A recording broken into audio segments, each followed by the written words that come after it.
Hello everyone, this is Komal, your SST educator. Welcome back to your favorite channel Magnet Brains. Magnet Brains आपको provide कराता है high quality education, वो भी बिल्कुल free of cost, kindergarten से लेके class 12 तक की सीबीएसई बोर्ड के कोर्सेज के साथ साथ आपको अदर स्टेट बोर्ड के भी कोर्सेज अवेलेबल है इन हिंदी मीडियम, जैसे कि UP board, Bihar board, Delhi board के कोर्सेज प्रॉपर सिस्टमैटिक वे में। कोई दिक्कत परेशानी आपको नहीं होगी। डेली प्रैक्टिस सेट्स के क्वेश्चंस भी मिलेंगे, प्रैक्टिस भी करते जाइएगा। ई बुक्स और ई नोट्स के लिंक आपको डिस्क्रिप्शन बॉक्स में अवेलेबल है, भटकने की बात बिल्कुल भी नहीं बनती। सो आज हम क्या करने वाले हैं, हमारा चैप्टर 4 है जिसका नाम है growing up as boy and girls, है ना। इस चैप्टर का माइंड मैप करेंगे। हम इसमें देखने वाले हैं कि भाई कैसी जिंदगी, एक तो समोआ आइलैंड में कैसी थी, है ना। मध्य प्रदेश के स्कूल है, स्पेशली गवर्नमेंट स्कूल की हम बात करें, बॉयज एंड गर्ल्स स्कूल में क्या डिफरेंस है, मतलब क्या फर्क है। और सोसाइटी बहुत ही यंग एज से लड़का और लड़की में कैसे फर्क करती है ना। डोमेस्टिक जो वर्कर होते हैं उनकी क्या वैल्यू होती है, जो हाउसवाइफ होती है उनकी क्या वैल्यू होती है, ये सब हमने इस चैप्टर में पढ़ा था। ठीक है, अब इसी को हम क्या करने वाले हैं, रिकॉल करेंगे माइंड मैप के थ्रू। तो पहले आप क्या कर दीजिए, जल्दी जल्दी से लाइक शेयर कर दो, फटाफट से क्या कर दीजिए, लाइक और शेयर कर दीजिए। तो शुरू कहां से करेंगे, growing up in Samoa in 1920s। Samoa island, है ना। अच्छा, कहां मिलेगा समोआ आइलैंड, कौन से ओशन के पास है, कौन से ओशन में मिलेगा, बताना मुझे।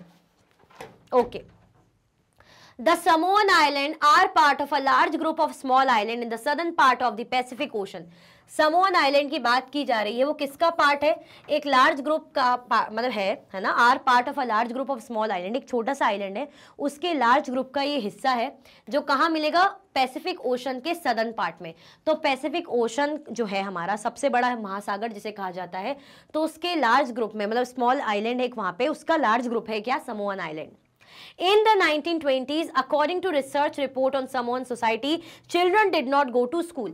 अगर हम बात करें 1920s की, तो अकॉर्डिंग एक रिसर्च रिपोर्ट थी समोन सोसाइटी की, उसके अकॉर्डिंग ये था कि जो बच्चे थे वो स्कूल नहीं जाते, मतलब यहाँ के बच्चे स्कूल नहीं जाते। रिपोर्ट के according they learn many things such as how to take care of children और do household work from older children and from adults, है ना। मतलब ऐसा था कि ये लोग पहले तो जब छोटे रहते हैं तो पेरेंट्स पाल रहे हैं, लेकिन जैसे ही खुद के पैरों पे खड़े हो जाते हैं, थोड़ा बहुत क्या पैरों पे खड़े हो जाना, ऐसा नहीं कि जॉब वॉब कर रहे हैं, मतलब अब इतने ग्रोन अप हो जाते हैं कि पेरेंट्स की ऐसी जरूरत नहीं, खुद से आप जो चीजें कर सकते हो, इतने बड़े हो जाते हो आप 4-5 साल के, तो पेरेंट्स क्या करते हैं, इनकी रिस्पॉन्सिबिलिटी छोड़ देते हैं। मतलब आप पेरेंट्स इनका ध्यान नहीं रखते, ऐसा नहीं कि प्यार नहीं करते, ऐसा ध्यान नहीं रखते, लेकिन अभी खुद ही की केयर करते हैं, और जो इनके घर में और छोटा कोई होता है उसको ये लोग केयर करने लग जाते हैं, ये इनकी रिस्पॉन्सिबिलिटी हो जाती है।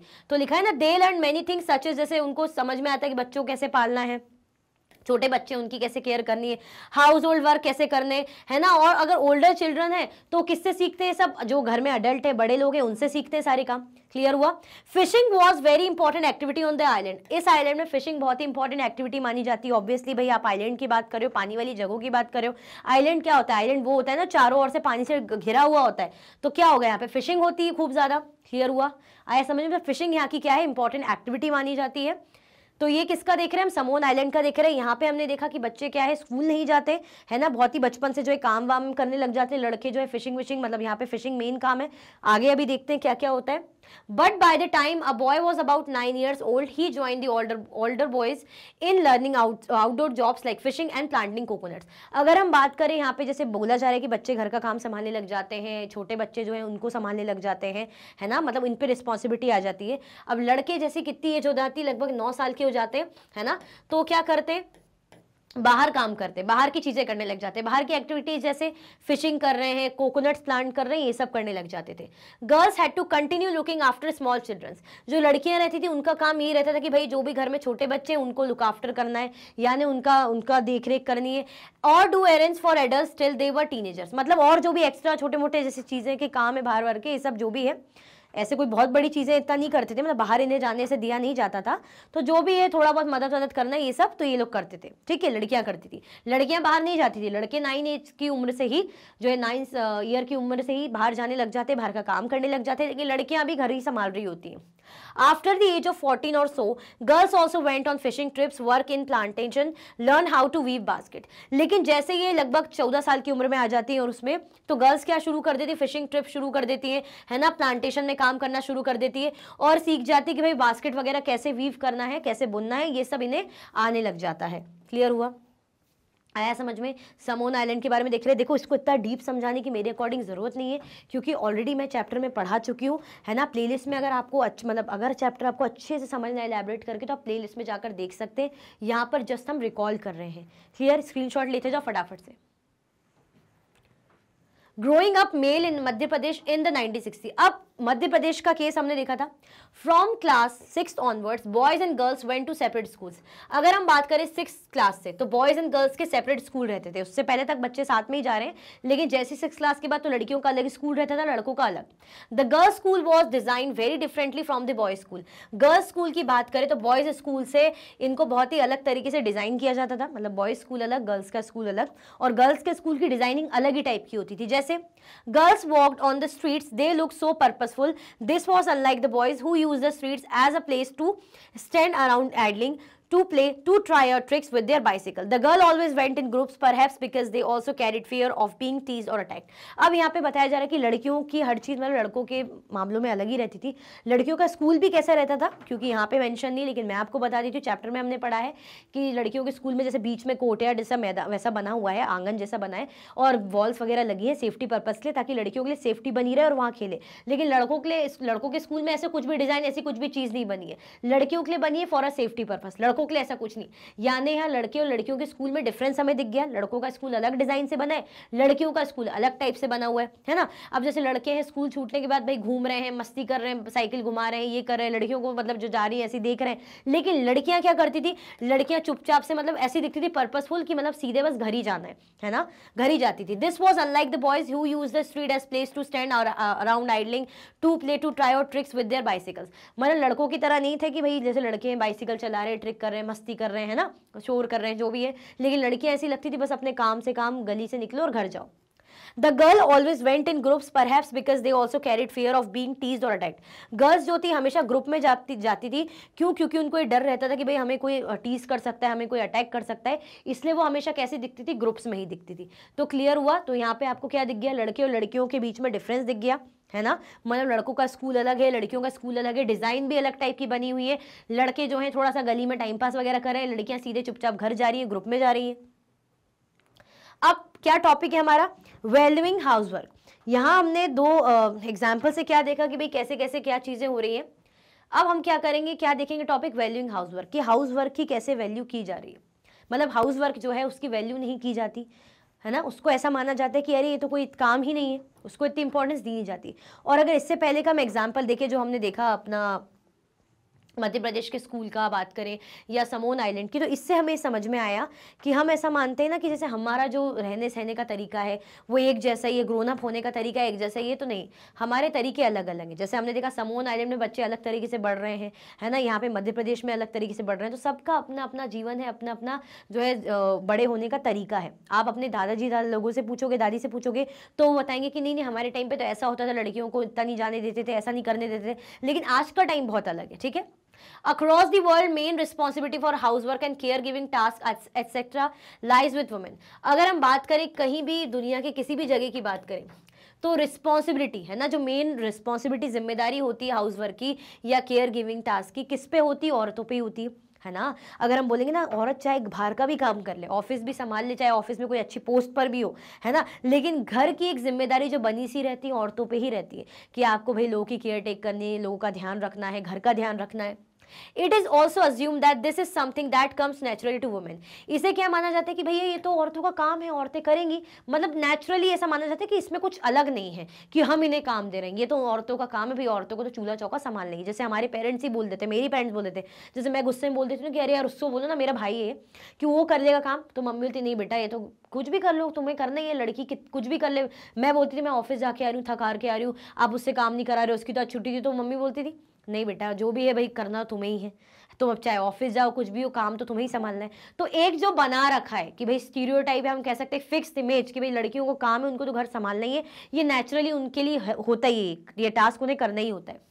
It therefore does not have to be paid for it and society devalues this work. और इसी के कारण चाहे हमारी मम्मी भी काम कर रही हो, तो क्या कभी आपने देखा है कि मम्मी को आप काम की पेमेंट कर रहे हो कि वाह मम्मी आपने सब्जी बना दी, लो 200 रुपये, या मम्मी आपने जो है रोटी बना दी तो लो 100 रुपीज़? नहीं ना, आप उनके काम की क्या करते हो, उसको डिवैल्यू करते हो। मतलब ठीक है, आपके मुँह से कई बार निकल जाता होगा, जैसे मम्मी बोलती होगी कि अरे यार मैं थक गई, मुझसे नहीं हुआ ये काम, या मैं आज नहीं करूंगी, तो आप लोग यही बोलते हैं अरे यार मम्मी घर पे ही तो थी, आप ऑफिस तो जाती नहीं हो, जो आप ये काम नहीं कर पाती। लेकिन क्या घर के काम कम होते हैं? अगर हमने एग्जाम्पल भी देखा था उसमें हरप्रीत का, अगर आपको याद हो कि उसकी मम्मी बोलती कि ठीक है एक दिन मैं काम नहीं करूंगी, और मेड को भी छुट्टी मिल जाती है ना, मेड को भी छुट्टी पे बोल देती है। अब घर किसको संभालना होता है? पापा को। पापा संभाल ही नहीं पाते, ना लंच बना पाते हैं, ना ब्रेकफास्ट बना पाते हैं, है ना, आके भी मतलब ऐसे चाय वाय वो खुद ही मतलब ऐसे नहीं मिल पाती उनको, सब हड़बड़ तड़बड़ हो जाता है, मतलब बहुत ज़्यादा केओस हो जाता है, चीज़ें बहुत ज़्यादा क्योटिक हो जाती हैं। तो इससे हमें क्या समझ में आया था स्टोरी बोर्ड पढ़ के कि भाई एक दिन अगर मम्मी, हम बोलते हैं ना मम्मी घर में बैठे बैठे क्या करती है, घर का ही तो काम करती है, लेकिन एक दिन मम्मी काम ना करे तो सोचो आप स्कूल से पहुंचोगे तो आपको लंच नहीं मिलेगा, स्कूल से पहुंचोगे तो आपको आपके जो कपड़े रेडी नहीं मिलेंगे कि क्या पहनना है ना, खुद ही सब करो, खुद ही जो है खुद ले जो है दूध गर्म करो, हॉर्लिक्स बॉर्नविटा जो भी पीते हो वो पियो, है ना, लंच खुद ही बनाओ। बना पाओगे? नहीं बना पाओगे ना। मम्मी सुबह से लेकर उठने से लेकर रात तक काम करती रहती है, भले ही वो आपको दिखता नहीं है। क्यों? क्योंकि हम उसकी वैल्यू नहीं करते। इसलिए नहीं करते क्योंकि मम्मी हाउस वाइफ होती है, ठीक है। यानी हम क्या मानते कि ये तो मम्मी का काम है, मम्मी तो करेगी, ये तो औरतों का काम है, औरतों को करना ही है। लेकिन एक दिन औरत काम नहीं करती तब समझ में आता है कि भैया क्या बर्डन पड़ता है। क्लियर हुआ? ये आया समझ में? चलो, lifes of domestic workers. Domestic workers की कैसी लाइफ होती है? डोमेस्टिक वर्कर कौन होती है? जैसे मेड वगैरह जो दूसरों के घरों में काम करती हैं। Many homes particularly in towns and cities employ domestic workers. बहुत से जो घर में होते हैं क्या करते हैं, टाउन्स की बात करें, सिटीज की बात करें, वो लोग डोमेस्टिक वर्कर्स को रखते हैं काम करने के लिए। They do a lot of work, sweeping and cleaning, washing clothes and dishes, cooking etcetera. बहुत सारे काम करते हैं भाई, झाड़ू वगैरह करना, साफ सफाई करना, कपड़े वगैरह धोना, है ना, बर्तन वगैरह धोना, खाना वगैरह बनाना। बहुत सारी टाइप की मेड्स लगी होती है, या एक ही मेड बहुत सारे काम कर रही होती है, घर में ही रखा होता है। आप देखते हो एक मेड आ जाती है जैसे मॉर्निंग से फिर रात तक आपके यहाँ रुकी रहती है, पूरा काम करती है। या अलग अलग मेड भी आती है, किसी के यहाँ की रोटी की अलग मेड आ रही है, साफ सफाई की अलग मेड आ रही है, बर्तन की अलग मेड आ रही है, ठीक है। Most domestic workers are women. ज्यादा करके ऑब्वियसली जो डोमेस्टिक वर्कर्स हम देखते हैं वुमेन को ही देखते हैं। समटाइम्स इवन यंग बॉयज और girls are employed to do this work. कई बार इवन यंग बॉयज और यंग गर्ल्स बेचारे इन कामों में लगे होते हैं। आप देखोगे कि लड़के काम कर रहे हैं किसी के यहाँ, या लड़कियां काम कर रही है छोटी छोटी। Wages are low as domestic work does not have much value. अब इतना काम कर रहे होते हैं, सब कुछ कर रहे होते हैं, जैसे अब उनको खुद के घर में भी जाके काम करना है, यहाँ पर भी काम कर रहे हैं, लेकिन इनकी पेमेंट इतनी कम होती है, इनकी वेजेस इतनी कम होती है। क्यों कम होती है? क्योंकि इनके कामों की हम इतनी वैल्यू नहीं करते कि अरे ये तो घर के ही तो काम है, इसमें क्या है, हम रोटी बनाने के लिए इतना पैसा क्यों दें, या हम भले खुद के खाने के लिए बाहर जाके दे आएंगे, एक पर्स खरीद लेंगे, फालतू का खर्चा कर लेंगे, लेकिन उनको देने में हम बोलेंगे अरे भाई इतना क्यों दे, ठीक है। The work women do is strenuous and physically demanding, words that we normally associate with main.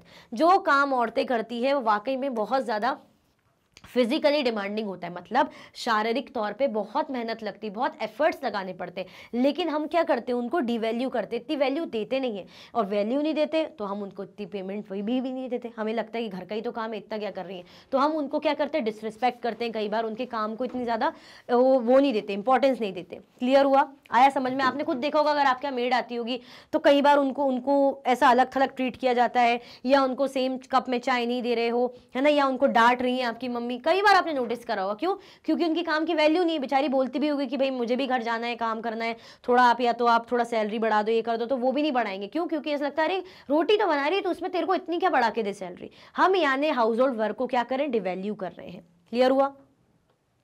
Women's work and equality. अब वुमेन जो काम करती हैं, जो उनका काम है, और इक्वालिटी की बात की जा रही है। कैसे?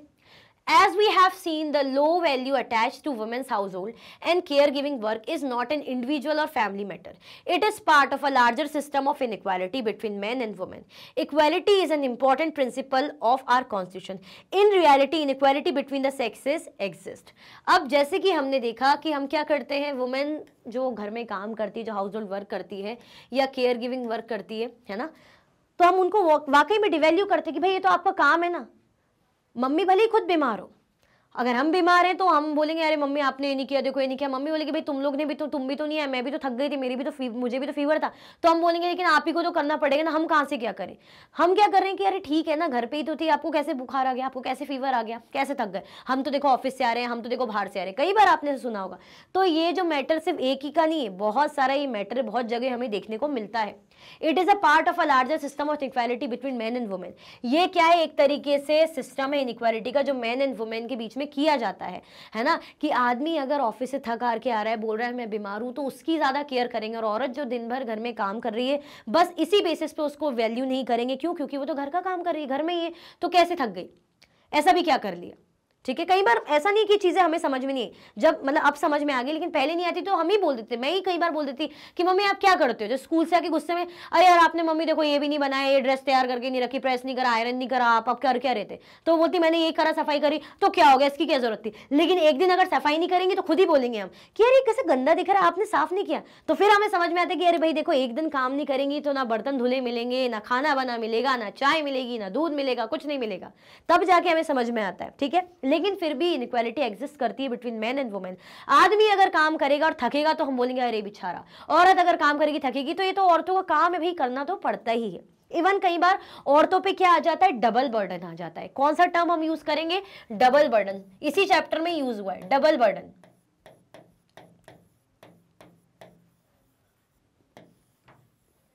डबल बर्डन से क्या समझते हो, दोहरा भार।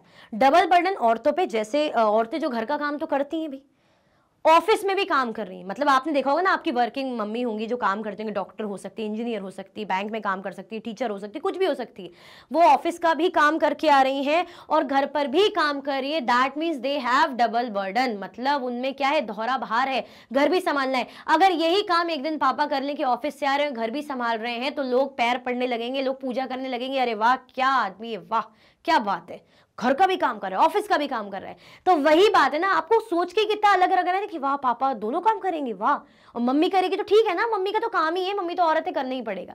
दैट मीन्स इनइक्वालिटी एग्जिस्ट करती है। Equality is an important principle of our constitution, और हमारे कॉन्स्टिट्यूशन का इक्वालिटी क्या है, बहुत ही इंपॉर्टेंट प्रिंसिपल है जिसको हमें ध्यान में रखना है। कॉन्स्टिट्यूशन तो कहता ही है कि हमारे पास क्या है, राइट टू इक्वालिटी है, कि जेंडर के बेसिस पे, सेक्स के बेसिस पे, कलर के बेसिस पे, रिलीजन के बेसिस पे, कास्ट के बेसिस पे, किसी भी बेसिस पे हमारे साथ किसी के साथ भेदभाव नहीं होना चाहिए।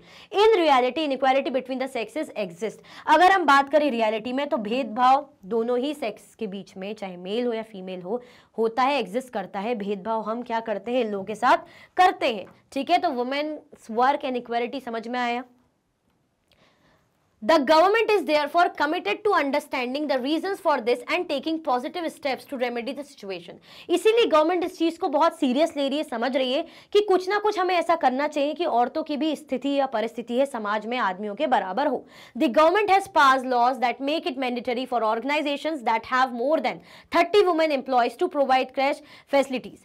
अब क्या बोला जा रहा है, इसलिए गवर्नमेंट क्या करती है, उन्होंने क्या पास करा है, लॉ पास करा है जिसमें मैंडेटरी करा है कि क्या होना चाहिए, कि एटलीस्ट जो होता है ना बच्चों का प्ले स्कूल टाइप का, जहाँ बच्चों को रखा जाता है, पेरेंट्स ऐसे छोड़ के चले जाते हैं, ऑफिस चले जाते हैं यार बच्चों को कि भाई यहाँ पे प्ले स्कूल टाइप का कि जब तक है, और आप क्या चले जाते हो, ऑफिस वगैरह चले जाते हो, तो वहाँ पे क्या बोला जा रहा है कि एटलीस्ट 30 वुमेन को हम एम्प्लॉयमेंट देंगे। ठीक है, the provision of creche helps many women to take up employment outside the home. इसका जो प्रोविजन है, मतलब ऐसा इसलिए करा है कि इनको एम्प्लॉय करेंगे ताकि औरतें घर के बाहर जाकर काम कर पाए, कुछ खुद के लिए भी कर पाए, अपने पैरों पे खड़े हो पाए। तो गवर्नमेंट भी अब इस चीज को लेके सीरियस हो रही है कि भाई इक्वालिटी होनी चाहिए, है ना, औरतों की कंडीशन के लिए काम किया जा रहा है। सो इसी के साथ भाई हमारा ये जो माइंड मैप है इस चैप्टर का एंड होता है। आई होप आपको सब रिकॉल हुआ होगा, समझ में आया होगा। ठीक है, इसमें एक टॉपिक जो मैं कहूँगी थोड़ा सा रह गया है ना, वो क्या था, बॉयज़ एंड गर्ल्स के बीच में भेदभाव कैसे, कि बड़े ही यंग एज से क्या करा जाता है कि लड़के लड़कियों में भेदभाव करने लग दिया जाता है कि लड़के हैं तो ये सब्जेक्ट लेंगे, लड़कियां हैं तो ये सब्जेक्ट लेंगी, लड़के हैं तो भाई इस टॉय से खेलेंगे, लड़कियां हैं तो इस टॉय से खेलेंगी, लड़कियां हैं तो डॉल से खेलेंगी, किचन सेट से खेलेंगी, लड़के हैं तो क्रिकेट या चेस, ऐसी चीज़ें, ताकि उनको समझ में आए कि भाई लड़कों को बड़े होकर ऐसा होना है, लड़कियों को बड़े होकर किचन संभालना है। मतलब बचपन से उनको टॉयज भी इस टाइप के दे दिए जाते हैं कि उनको समझ में आ जाए कि बड़े होकर हमें क्या करना है। तो समाज बहुत ही पहले से भेदभाव करना शुरू कर देता है। ठीक है, तो मैं उम्मीद करती हूँ अब जाके पूरा आपको समझ में आया होगा। कुछ भी डाउट होता है तो मैंने बताया ही था, प्लेलिस्ट में ऑलरेडी आपको चैप्टर अवेलेबल है, वहाँ पर आप देख सकते हैं। ठीक है, ये वीडियो एंड होती है। अगर आप और भी वीडियो के लेक्चर्स देखना चाहते हैं तो मैग्नेट ब्रेन्स के यूट्यूब चैनल, एप्लीकेशन, वेबसाइट में देख सकते हैं। ई नोट्स और ई बुक्स के लिंक आपको डिस्क्रिप्शन बॉक्स में अवेलेबल है। ये सारे के सारे हाई क्वालिटी के कोर्सेज हैं, जैसे कि CBSE board, Delhi board, Bihar board, UP board, MP board, Rajasthan board, Vedic maths, crash course, spoken English courses अच्छी क्वालिटी में और 100% फ्री आपको अवेलेबल रहते हैं। आप हमें प्लेटफॉर्म पर भी फॉलो कर सकते हैं, जैसे कि यूट्यूब है, फेसबुक है, इंस्टाग्राम, एक्स और व्हाट्सएप। लाइक शेयर सब्सक्राइब करना बिल्कुल भी ना भूलें। अपना ख्याल रखें। Thank you so much for watching.